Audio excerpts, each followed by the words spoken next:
Hi, my name is KP Sompally. I'm a school committee member. It's my pleasure to co-host this seminar on artificial intelligence along with Vishal. Vishal, a remarkable alumnus of Franklin High. We will kick things off by addressing the questions sent in by students of Franklin. Now, the co-host is taking over by David Callaghan. And KP and Vishal, thank you both so much. Really appreciate your time. And my name's Dave Callaghan, chair of the Franklin School Committee. And as we've heard about both school committee meetings, just in the news, and as a parent of two young kiddos as well, we know how important artificial intelligence is right now. But just as a dad alone, I have a lot of questions about it. And so this has come up during some school committee meetings, and I really appreciate you just giving up your evening right now as we ask a number of questions just to kind of enlighten ourselves and the greater community about artificial intelligence. So thank you so much. Of course, pleasure to be here. Excited to talk about this stuff. Yeah, Vishal, could you please introduce yourself a little bit? Yeah, I'm Vishal Tiruveedi. I'm an alum of Franklin High School, class of 2017, as mentioned. I currently work as a software engineer at Chloris Geospatial, which is a small post-Series A startup, sort of centered around AI kind of work, but I think that's kind of a loose term given what we do in relation to what is actually in the news. Yes. To start with, could you please explain what is the real artificial intelligence in simple terms? Yeah, so I thought about this for a little bit, and I think the easiest way to describe it is to describe it in a way where it's technology that enables the accomplishment of tasks that traditionally required human intelligence, I think. So you can think of things like understanding language, recognizing patterns, making decisions, things that generally a human has to be in a loop to think based on experience or data previously in the past to make that decision. So I think rather than historically machines following rigid programming, this kind of is a new technology that enables that kind of human thinking aspect. Okay. And kind of a two-parter here, but what drew you to the field of AI, and why do you think it has become such a global priority today? Yeah, so that's an interesting question because I wouldn't even necessarily say I chose to work in the field of AI, but I think being in software engineering, the way the industry has gone is everything is sort of centered around this AI buzz. And the reason for that, I think, is everyone is sort of realizing there's a lot of value in data, right? And all of these systems that we've created over the past 25, 30 years have produced colossal amounts of data. So I think globally, people are starting to see that value. And I think it's kind of become more of a national security kind of concern in the sense that in order to remain competitive in many of these kind of innovative fronts, using this technology to gain insights into how we can continue to push the boundaries, I think is key. So I think globally we're recognizing that, and people are starting to make changes to continue to kind of push that innovation. Yep. Well, why do you think AI gained so much attention in recent years when you compare to the past decade? Yeah, so I think there's sort of three main points to answer that question. One is that data explosion I mentioned before. There's just so much data now that we can use that these systems take advantage of that these systems require to even function, right? Like we're talking colossal petabyte scale data in order to even just kind of produce some of these simple predictions that these large language models or AI models are coming up with.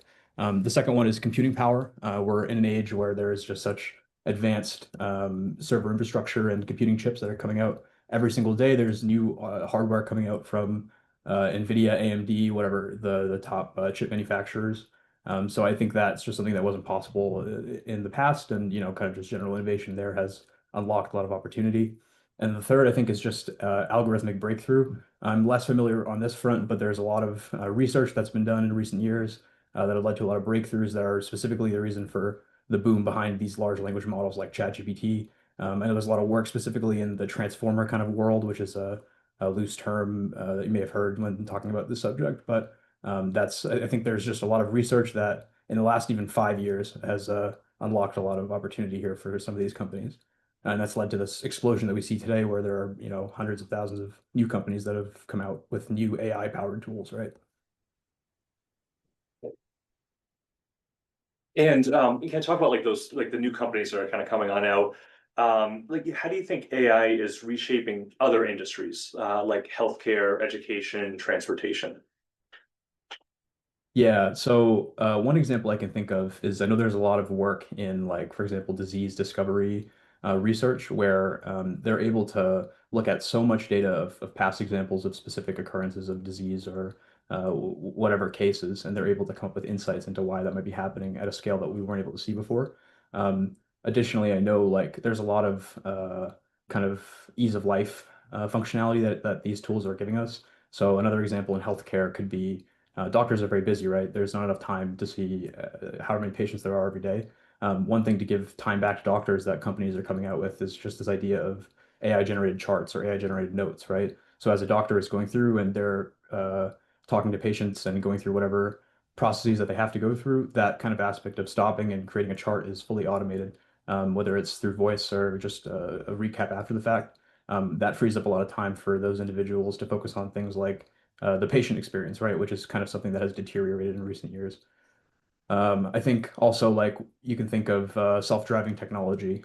There's so much data that's required to feel that a model can be safe, right? To make decisions in real time, to determine like whether a car should go right or left or whether it should avoid a person. There's kind of a classic computer science ethics problem of you have a train and there's two tracks and there's people on either side. How do you decide which way the train should go, right? Or the self-driving car in this case. How does a self-driving car determine which decision is better to make in that situation, or is there a better decision to make? Um, so I think like having that ability to process data at scale, whether it's from images or sensors or whatever, is entirely enabled by AI. A Yeah. very good example, Vishal. One of the, I think it's Junior sent us another question saying that could you share a few old examples of AI already making a positive impact on the real world? Sure, yeah. I'll give a shout out to my company here, Chloris Geospatial. So we're not an AI company, as I mentioned, but we do use machine learning, which is artificial intelligence, right? And what we do is we come up with 25 years worth of predictions of biomass for any given area around the world. And what that does is empowers kind of this carbon credit market and monitoring of that. So we have many companies who are interested in monitoring forests around the planet. And with the data that we bring in and our specific, in-house algorithms we've developed, we're able to give them accurate on-the-ground measurements of just biomass, which is just trees. And that does a lot for that sort of carbon market that wasn't possible before. Um, yeah, and I think that's a really good thing that wasn't possible before. The example that my leadership gives us is that all of these companies that are trying to measure trees in the rainforest, the Amazon rainforest, for example, had to send out expeditions, right, into the jungles, and it was very dangerous and it was very time consuming and expensive. And so they wouldn't do it as often. So we didn't really have that sort of gauge as to how the Amazon rainforest was doing, which is very essential, right? They call it the lungs of the earth. And so now we're able to sort of on the fly every day, we can give you an exact estimation of that biomass metric, and it's validated to be incredibly accurate. So I think that's a great thing. And there's many innovations across this sort of climate space that is entirely fueled by machine learning advances with new data that's available every day. And yeah. Good. And the next one speaks out what talks about like AI transforming the job market. So no, just over the weekend I went to my Framingham State, my alma mater, and I was able to kind of sit on a panel asking kind of questions about like it was like career services and kind of families coming in. And one of the questions actually that kind of came up was constantly kind of talking about, how is AI going to change the job market for my kiddos, because a job like AI prompter just wasn't a thing before. And so the question itself from appreciate that we have these FHS questions, but how is the AI transforming the job market? Yeah, both in terms of opportunities and challenges.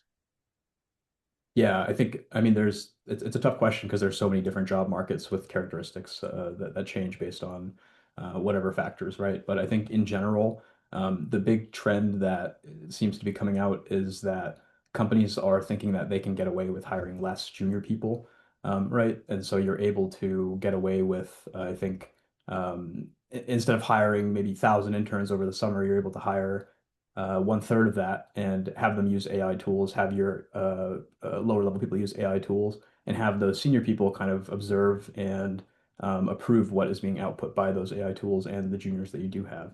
At least in the computer science side of things, I think that's what people are talking about is going to happen. Um, a lot of times these trends sort of come out in scale across many different companies and they get rolled out, and then very quickly it doesn't work out the way that companies want it to, right? And you end up with this kind of talent drain or brain drain, as they call it, where now you just don't have any kind of entry level people who are able to fill the ranks as people retire out. So in my opinion, I don't think that's going to work out, but that's what people are at least the buzz that I'm hearing is going to happen. Now, I think as a job, a more like uh, on the ground kind of idea is as someone who's in the job market, I'm not in the job market, but as someone who might be in the job market right now, you have to just use these AI tools. You know, you have to use whatever leverage you can against the rest of the candidates out there. It's very competitive now, and I think there's a lot of jobs that people are applying to that they may not necessarily have the expertise in that you know you're able to quickly learn some skills or some ideas using AI tools and kind of make your way in that way. But I think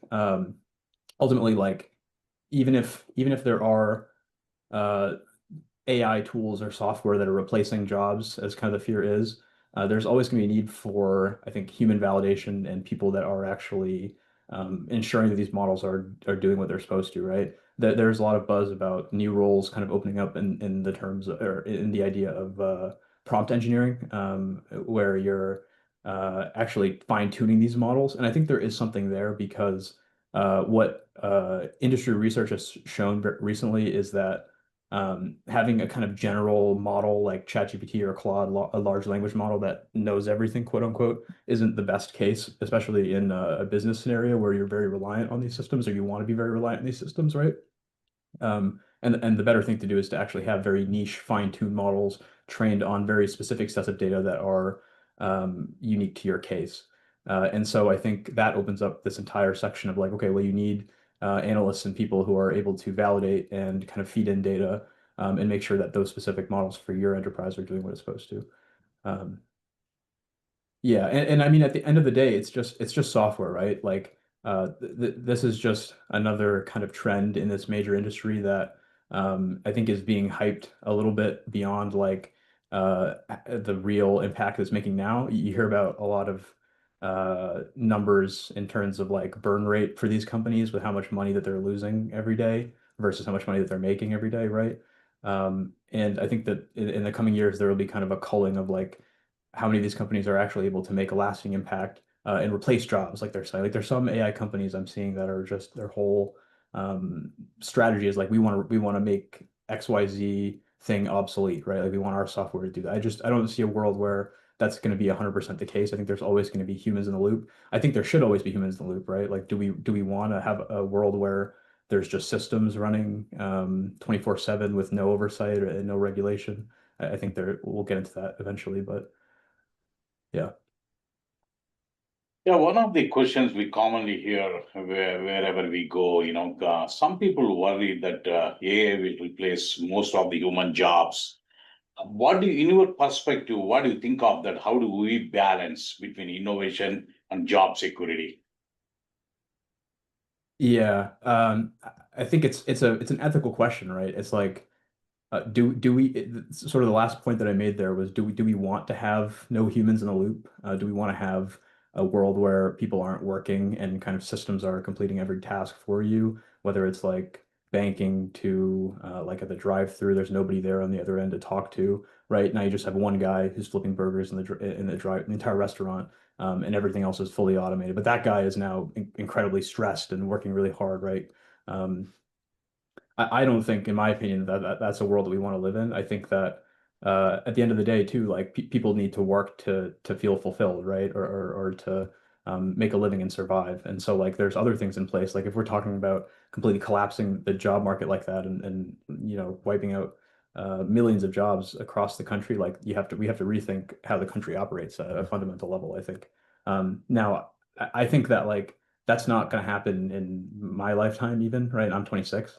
And like I think that there's a bit of scare and hype there that even like some of these big companies want to sell you on because that creates buzz and it kind of keeps them relevant, right? And yeah, I think that there is a balance that has to be created. Like personally, as someone who might be in a hiring manager role in a year or two, I think that I would want to always hire entry level people, right? Like I think I want to have people that are able to learn and grow within the organization and pick up skills that are within the organization, and just in the end to aid the organization, right?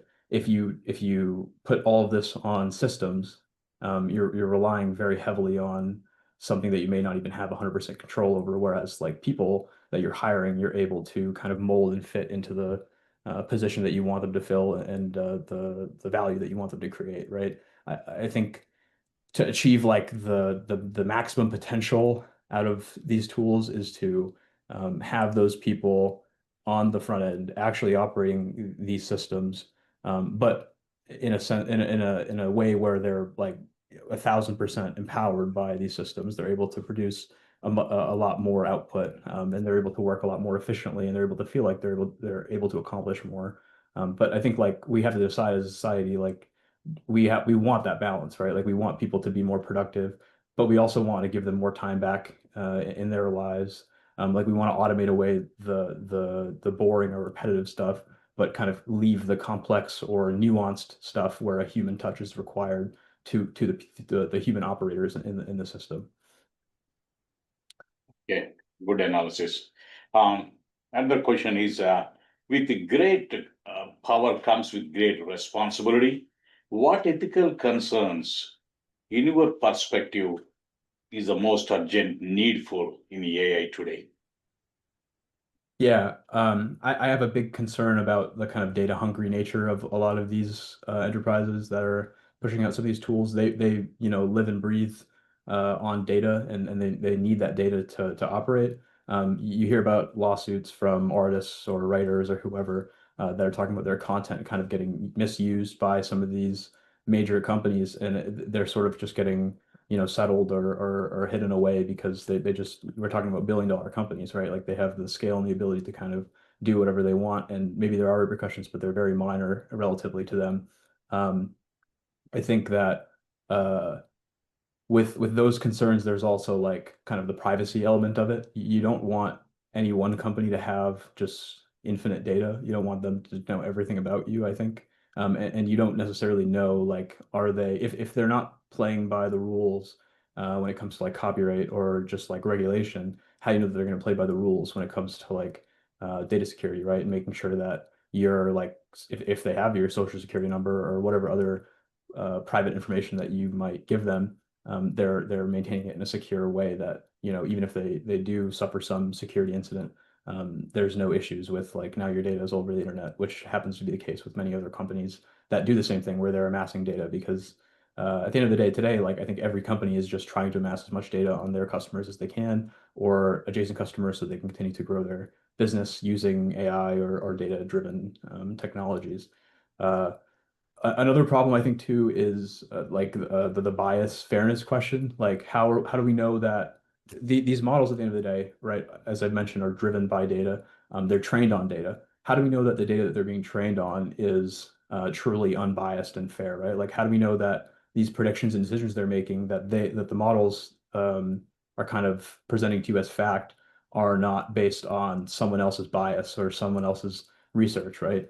Um, like I think you could think of like you're asking Claude a question, and Claude is trained on millions of like internet points, right? Or even like Reddit comments. Obviously, a Reddit comment is going to have whatever bias that the person who posted the comment is going to have, but the model doesn't necessarily know that unless it's looking for it, right? So I think we have to have tools in place to kind of validate that data is fully unbiased and fair and has edge cases and kind of um, doesn't leave out pieces of the puzzle there, because then you run into problems where entire groups of people are being left out or being targeted even by some of these systems, which is I think there are cases of that occurring today, and in research there are studies that are out there that show bias in many, like for example, computer vision image-based systems that are trained on specific data sets.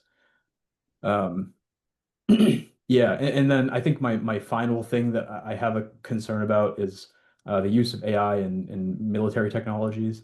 I think that when it comes to life or death, or like kind of the military machine, like do we want to put those decisions on a system, on a computer, again, that could be trained on biased or unfair data? In my opinion, no, but I think at the end of the day, like if there's value in something, enterprises are going to pursue it, and that's what's going on even in the military sector and in the research sector there with artificial intelligence. And oftentimes, some of these technologies are built for the government application side of things specifically, right? I think there's you hear about Palantir all the time, which is a major software provider for the United States Department of Defense.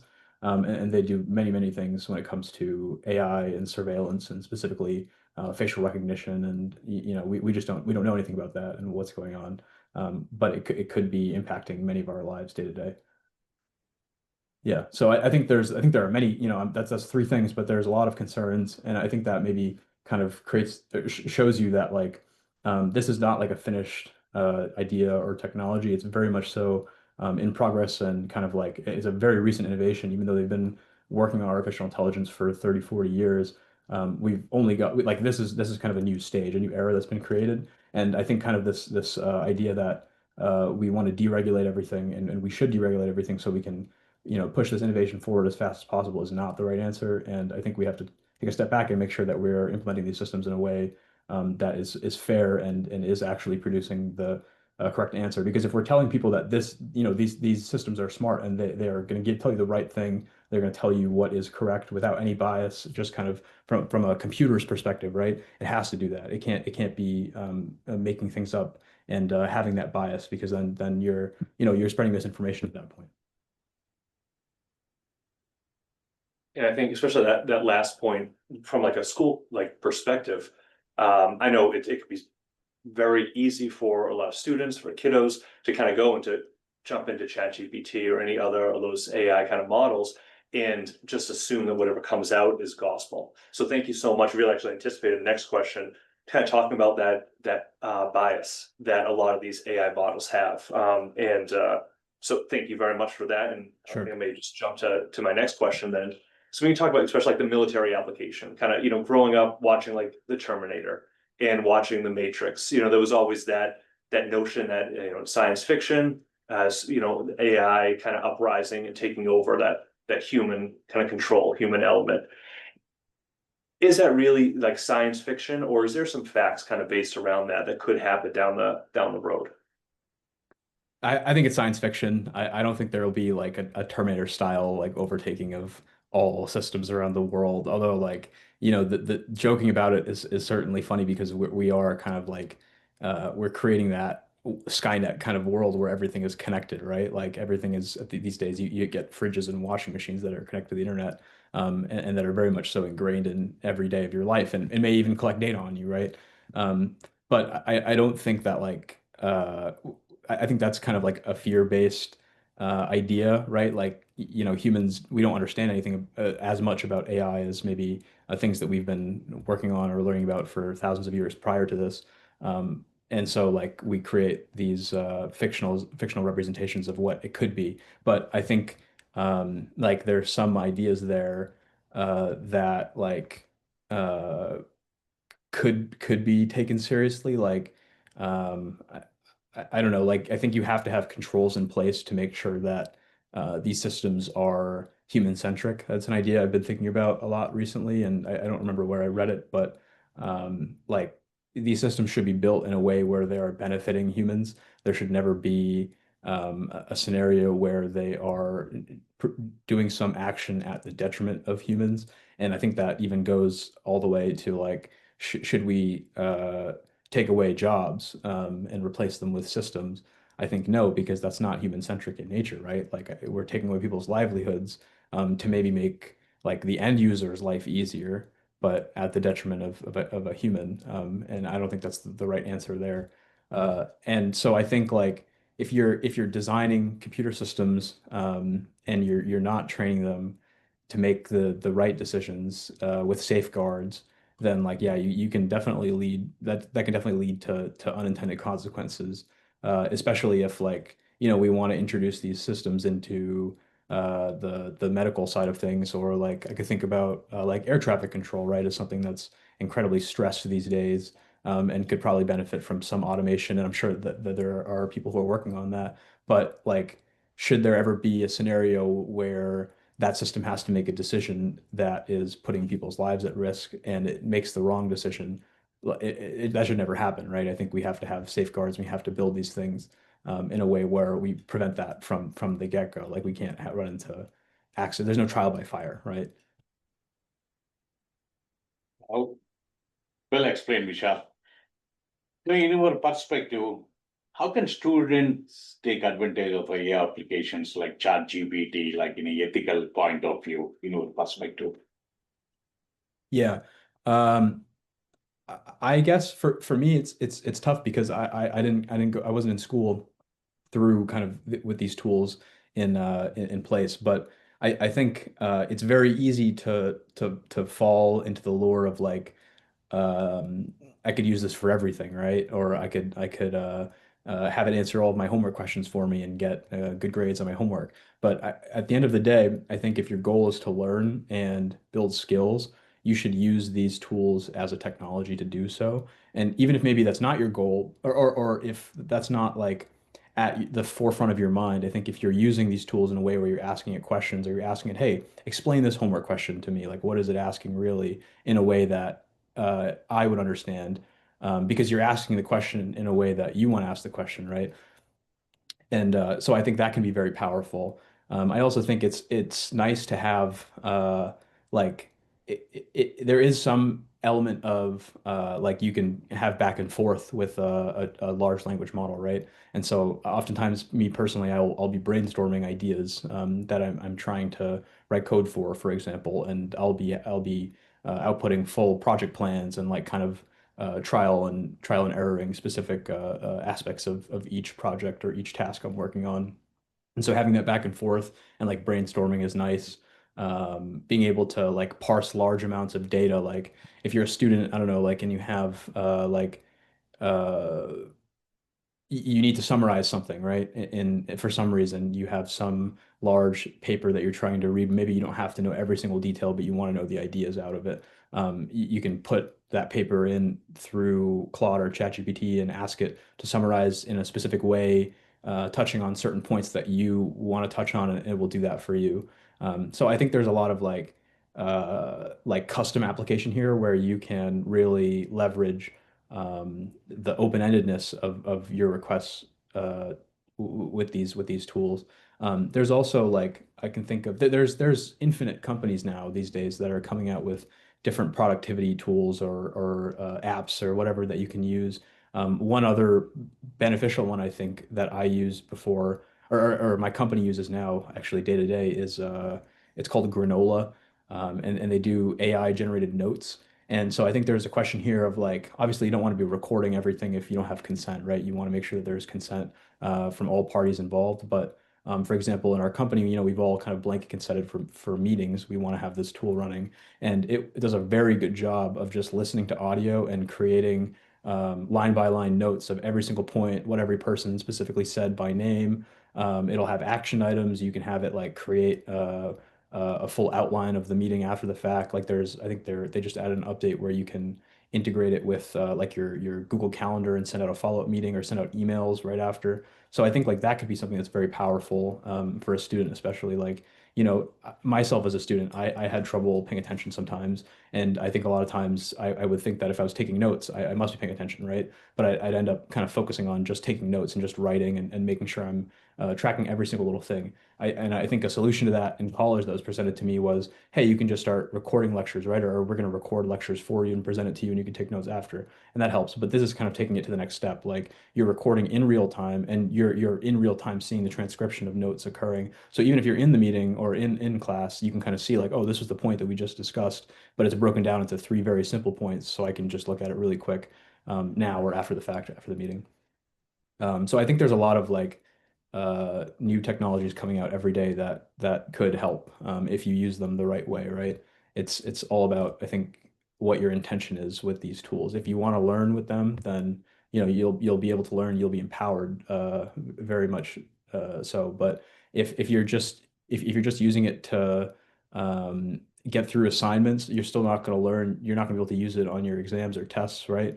And so at the end of the day, nothing has changed. But if you are using it to learn and you are making your life easier through that learning process, then you're only going to benefit. Thank you. And if speaking about learning, if someone wanted to begin learning about AI today, where are some of like the best places to go to? Good resources they might be able to look at. Yeah, I think I mean YouTube is pretty good. Just going through the specific there is one channel I like called 2 Minute Papers, which is like they break down kind of academic research papers in various fields, but this specific channel is mostly about computer science topics. So they take some of those kind of more advanced, cutting edge, innovative papers that have come out like yesterday or the day before, about some chip that is enabling some new other innovation in large language models, and it breaks it down into like kind of a simpler explanation. So I like that. Um, I'm not sure I know of any one like all around resource that I've necessarily used. Again, like I'm kind of I have a software or computer science degree, so my background is kind of in software engineering, and I've worked in a few roles at this point.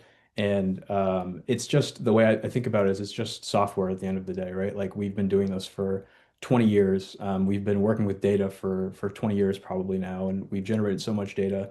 And if you really kind of dive into like what are these what are like what is ChatGPT doing when it's taking a human question I've asked it, what happens after the fact, that all of that kind of architecture is out there on the internet, and I think would help you understand like the black box that is this AI model, right?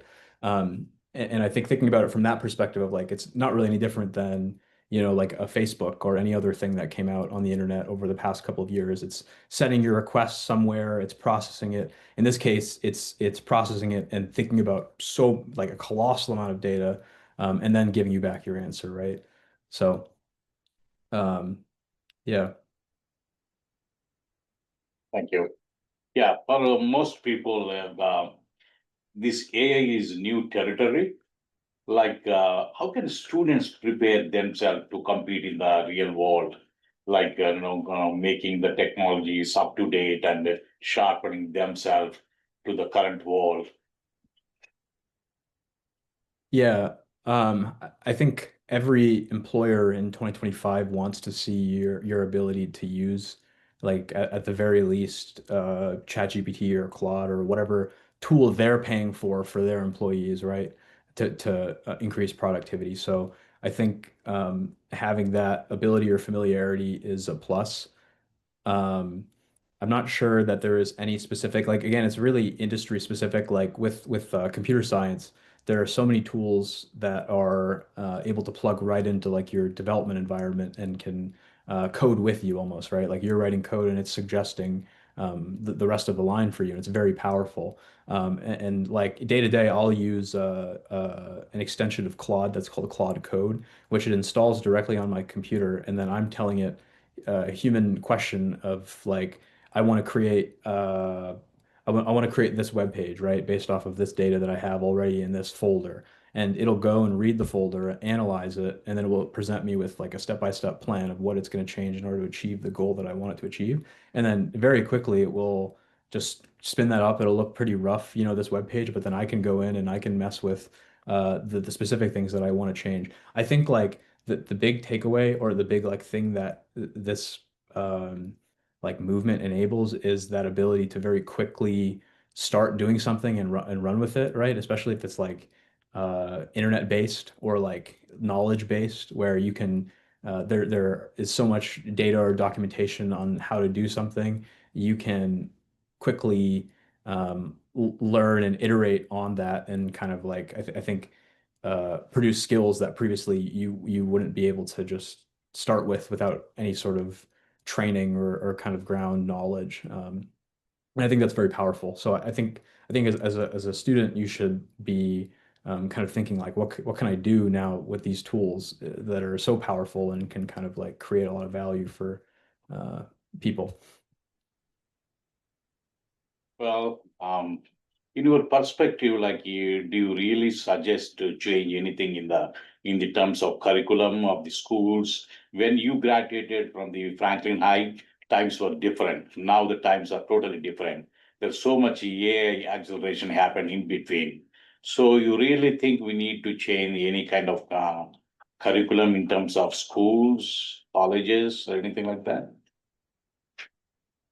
Um, I think like maybe like computer literacy should be something that's taught. Like people should know the ins and outs of like software and just like how the internet works and just things there. Like for example, today there was an Amazon Web Services outage, right? And you're talking to people and like people may like they may know, okay, like I heard of this thing, like the whole internet's down, or is what people were saying to me today, like at Starbucks. I ran into someone. And that's not the case, right? Like there's obviously a lot more complexity behind the scenes that's happening, like specific problems that are going on that are impacting me and my company that I have to respond to. And I think like you don't have to know all of the specifics, but I think just like understanding like, okay, like this is how the internet works these days. It's reliant on these specific systems could be helpful. And I think would help in like understanding more complex ideas like how are these companies creating AI models that can do so much, right? Um, I don't know that there's anything specific to AI that should be taught to everyone. I think maybe like introducing more uh, AI engineering or like kind of software engineering courses could be cool for people who are interested in that, but not just from like I took AP Computer Science in high school, and I think that was all Java, which is, a very popular language, and the exam is in Java, and so like that makes a lot of sense, but it's not really applicable to like the real world, right? Like you're not really going to create some innovative new job application that's going to actually solve a real world problem, right? But I think like if you're using some of these latest and greatest technologies, you're able to code really fast and like innovate even like just off of public data or free data on the internet. You could come up with a lot of really cool stuff. And I think that like, students have some of the best ideas with some of these problems that people have been trying to solve for years. So I think something like that could be really interesting where you kind of like open up the ability for students to learn how to innovate and how to come up with ideas and work on them quickly with some of these tools. Thank you, Vishal. Well explained. And do you have any other, any advice for students or for families as they do kind of like now look forward, look to the future and like, with AI as it is right now and where it might kind of lead to? Yeah, I think it's easy to get lost in the hype and like kind of the buzz that's been happening, and it's a lot easier to listen to some of the fear-based stuff, I think, and kind of get wound up like, okay, like this is going to take all of our jobs and like, things are only downhill from here. But I think you have to take everything with a grain of salt, and you also have to take the positives with a grain of salt, right? Like are these systems really in a place where they're going to be able to take our jobs in 5, 10 years? No, probably not. Just like, in the 2000s, there was the dot-com bubble, right? Like everyone was all hyped up on websites. They were like, oh, if you have a website, you'll be able to do anything. You're seeing the same thing these days with AI, right? Like every company is just coming out with some like, oh, now we have this AI powered tool. Now, is that really like AI in the innovative sense and the like pushing the edge sense? Like we are taking in this data and we are thinking with human intelligence or some sort of intelligence to produce some output or prediction that is accurate. No, probably not. It's probably just something that is improving one aspect, minor aspect of their solution, right? And isn't really something that's going to like change absolutely everything. I think everyone wants to sell you on the idea that their solution is going to disrupt and change everything, but I think that's just the way that they gain that real estate in the average American's mind and kind of grow, right? I think it's all about growth at the end of the day for a lot of these organizations. And I think, as I said before, like in the coming years, we'll see kind of a culling and kind of a reduction in these big companies as money starts to dry up and returns, don't come around and jobs aren't lost in 5, 10 years. People are still required for things to operate. And yeah, so I think it's we're at a pivotal point, and I think you just kind of have to try and pay attention and like find the information that is real and um, yeah. Thank you, Vishal, for your time, and we're really proud of you. And we'll see you next time. Thank you very much. Really appreciate this. This is fantastic. And again, just as a dad, I'm thrilled. I got a whole bunch of notes myself, and I'm excited to kind of share this out with the wider community too. Thank you again. Thank you so much. Awesome. Thanks.